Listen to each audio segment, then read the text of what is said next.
زمونږ د ټول د کونسل مرګري دلته کې راغلیو چې کوم کې قومي وطن پی ټی آی مونږ سره جماعت اسلامي جمعیت علماء اسلام پیپلز پارټي ټولو مرګرو اے ان پی مونږ سره ټولو د کې شرکت وکړو او مونږ ټولو یو فیصله کړې ده چې کوم کې زمونږ زبیر علي صاحب دی حمایت الله معیار صاحب دی مونږ ټول د صوبې په سطح دا فیصله کړې چې مونږ به اول د تحصیل په سطح خپل احتجاج ریکارډ کوو بیا به هغې نه پس د 23 تاریخ باندې به مونږ ځو خپل ډسټرکټ کونسل ته هلته به مونږ خپل چې کوم مرګري سره یو ځای کېږو د ډي سي افس مخامخ به مونږ خپل احتجاج ریکارډ کوو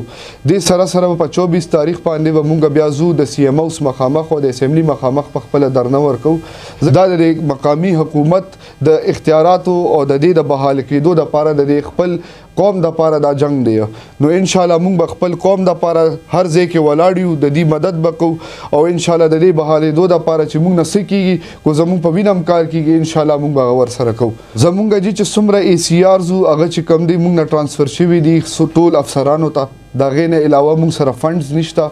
زمونږ دلته کې موجوده چې کوم دلته سره مونږ سره سټاف کار کوي 136 کسانو تنخواګانې پورې نشته مونږ سره چې کوم میونسپل سرویسونه دي هغه مونږ نشو ورکولی په موجوده وخت کې نو هایا بیا د دې الیکشن کولو د دې هر څه فایده نه وه نو چونکې عوام هم په دې کې خبره خفه کېږي او متاثره کېږي لګیالې او هغې سره سره دا ټولې پارټۍ او دا ټول ملګري متاثره کېږي زمونږ د تحصیلي شب قدر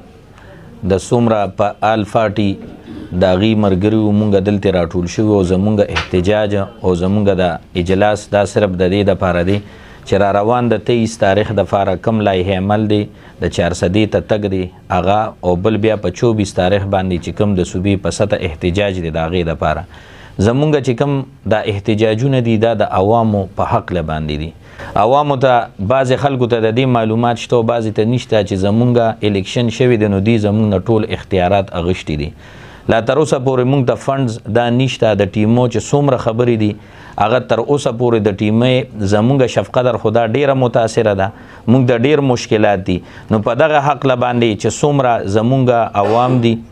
نو مونږ هغې په دې باندې خبر کول غواړو او دلته زمونږ چې څومره ملګري راغلي دي نو د دې په مشاورت سره انشاءالله کو مونږ ته هر قسمه مخکې څه مونږ ته ریکارډ کېږي مونږ به په هغې باندې ځو کو هغه هر قسمه کو هغه ټیمې بندولي کو هغه سرکونه بندولي او کو هغه هر قسمه حق له باندې څه راځي مونږ به انشاءالله په هغې باندې مخکې تګ کوو چې نن کوم راغونډ شوي آل پارټي پارلیماني لیډر چې دلته په موقع باندې ناست دي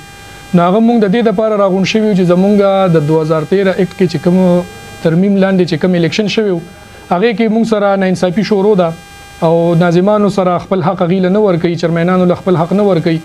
نن تاریخه پورې زمونږ فنډز نشته زمونږ فنډز خو لا لویه خبره ده چې زمونږ کوم اختیارات هغه هم سیکرټري سره دي نو الریډي چې د افسرانو سره او د خو الریډي د حکومت افسران دي د حکومت کسان دي چې دي سره دا اختیاراتو نو الیکشن ته ضرورت نو مونږ ان شاء الله د دې لپاره راغونډ شوي د دې کې د ټولي کې پی کې چې څونه چرمینان دي هغې به په خپل تحصیلونو کې احتجاج ریکارډ کوي او په 23 تاریخ باندې زمونږ خپل ان شاء الله په ډسټرکټ 400 کې د ډي سي افس مخې ته به زمونږ احتجاج ریکارډ کیږي په 24 باندې به ان شاء الله مونږ ټول چې څونه دلته زمونږ تحصیل په ویلج کې جرنل کونسلران دي هغې به ان شاء الله ټول روزي او په 24 باندې به مونږ ان شاء الله صوبایي اسمبلی مخې ته خپل احتجاج ریکارډ الله لایحه عمل خو زمونږ مشران د دې خپل یو سیسټم جوړ کړی دی او ان شاء الله په دغه ورځ په 24 تاریخ باندې به مونږ ته د هغې خپل لایحه عمل تیاریږي وایي به کو د درنې ضرورت ان شاء الله مونږ به هلته درنه کوو خو هم دغه خبره کوو دا نن چې موږ راغونډ شوو د خپل مشر په خوا کې او دا مطلب دی چې موږ یو سوچ کوو یو فکر کوو چې د حکومت موږ سره مطلب دا ویلي سو دا الیکشن په کومه طریقه وکړو لکه 2013 کې چې کوم انتخابات بلدیاتي دي کړو په هغې کې مخکې مو سابقه ناظم پاتې ما بیا دی مطلب چې په 2019 کې مطلب هغې کې ترمیم وکړو نو هغه ترمیم چې وکړو نو هغه ترمیم نه دی په شا باندې لاړه هغه ترمیم مطابق هم دی موږ سره لا نړه نو موږ هم دغې دپاره دا احتجاج ریکارډ کوو چې انشاءالله هله به موږ راځو لکه څنګه چې زموږ میر صاحب وویلې چې هغه ته به ځو ضلعې په سطح باندې به موږ کوو ډي سي صاحب له به ځو او د هغې نه بعد به انشاءالله په 24 تاریخ موږ اسمبلی مخې ته احتجاج ریکارډ کوو نو دا به انشاءالله ریکارډ نه دا به یو داسې ریکارډ دا ټولې دنیا ته پته ولګي هله به موږ د سیم هاوس د مخې نه راځو انشاءالله بسترې ځان سره وړو ښه پاخه ځو دې عوامو موږ منتخب کړي او د دې عوامو دپاره به انشاءالله موږ ډیره واپس سره وړو تش به نه راځو انشاءالله تقریبا یو کال شو چې دی لوکل ګورنمنټ الیکشن وکړه د یو کال تیر شو تقریبا موږ ته دې کې یو سنګل روپی فنډینګ نه دی شوی چې دا د لوکل ګورنمنټ د نمایندګانو سره زیاتې دي او د عوامو سره زیاتې دي. که دې نمایندګانو ته فنډونه راشي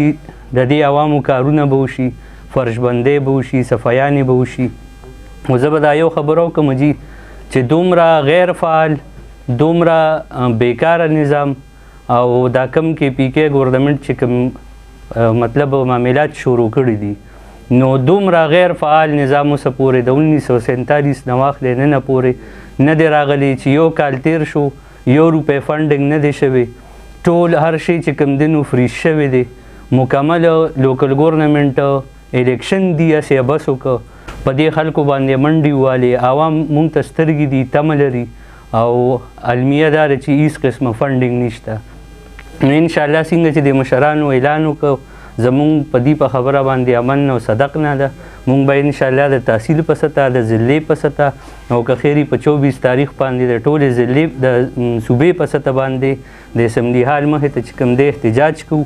او انشاءالله د عوامو چې کوم حق دی زمونږ چیرمنانو چې کومې وعدې کړي دي نو دا به انشاءالله مونږ پوره کوو او مونږ به د عوامو ته ښیو چې مونږ د ستاسو دپاره د دې قام دپاره کوم اعتماد چې تاسو کړی نو انشاءالله دا به مونږ ترسره کوو. جي ته د عوام مونږ نه جي ډېره تمه لري چې مونږ د خپل چیرمین منتخب کړی دی،